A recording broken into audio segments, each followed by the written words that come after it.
Hi friends, எல்லாம் எப்படி இருக்கிறீங்க? நல்லா இருக்கிறீங்களா? இன்றைக்கி வந்து நம்ம பார்க்குறது மீன் குழம்பு தான். அதுக்கு வந்து நல்லெண்ணெய் ஊற்றிக்கலாம். அது வந்து கொஞ்சம் வெந்தயம், கடுகு, வெங்காயம், கடுகு புரிஞ்சிட்டு வெங்காயத்தை போட்டு நல்லா வதக்கி விட்டுக்கலாம்.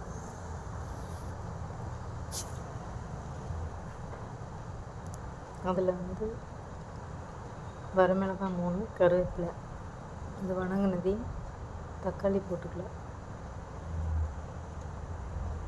இப்போ இதுக்கு தேவையான மசாலா அரைச்சி வச்சுருக்குறோம்.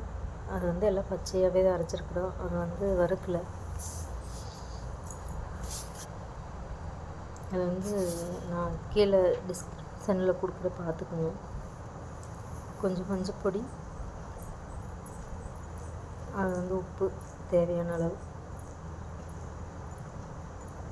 இதுக்கு வந்து புளி தேவைப்படும். ஒரு கைப்பிடி இத்தினோண்டு, ஒரு நெல்லிக்காய் அளவு புளி ஊற வச்சு நல்லா கரைச்சி இதோடையே சேர்த்துக்கலாம்.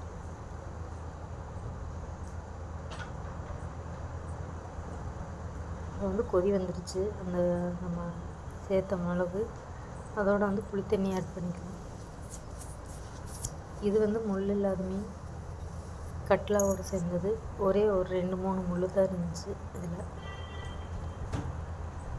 இப்போ மீனையும் போட்டுடலாம். அந்த இதில் போட்டு கொஞ்சம் கொத்தமல்லி தழை போட்டு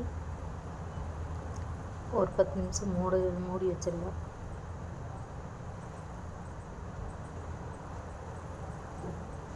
அவ்வளோதான், நம்மளோட மீன் குழம்பு ரெடி.